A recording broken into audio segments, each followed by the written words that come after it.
And the report also details a very telling exchange involving Republican Senator Lindsey Graham as the Senate was evacuated. This is pretty startling stuff. Graham, according to your report, yelled at the Senate Sergeant at Arms, "What are you doing? Take back the Senate. You've got guns. Use them." The South Carolina senator was adamant. "We give you guns for a reason." He repeated, "Use them." Another stark contrast to show how the Republican Party, they've been whitewashing January 6th ever since that day. But at that time, somebody like Lindsey Graham was obviously very afraid of what was going on and was calling on law enforcement there to resort to some very extreme measures. Yes, Lindsey Graham, Kevin McCarthy, there were a lot of very strongly worded, statements that day, very strongly worded statements directly to the president by some of those lawmakers that day, as we understand it. And yes, the positions that they've taken since then are wholly different than everything we understand about that day, of course.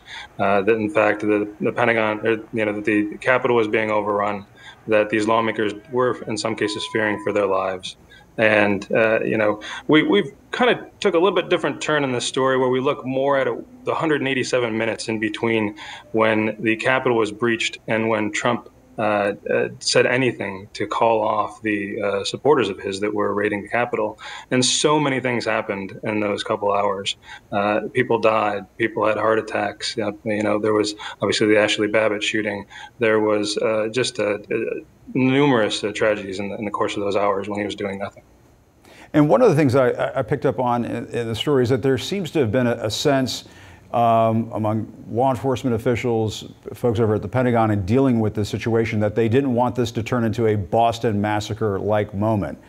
Going back to what Lindsey Graham was saying, is if you had officers, if you had people opening fire on the insurrectionists, that this could have just gotten completely out of control and been much more ugly than obviously it was on that day, which was very ugly. Right. And, you really have to, with everything we've looked at, you have to question why this crowd was allowed to get that close to the Capitol that day. We are able to document, I think in greater detail than has been done before, that there were warning signs of this violence dating back not just hours or days, but weeks in advance. The FBI had in their possession tips that came from informants, from social media companies, from former national security officials, from researchers that all pointed to a violent situation on January 6th.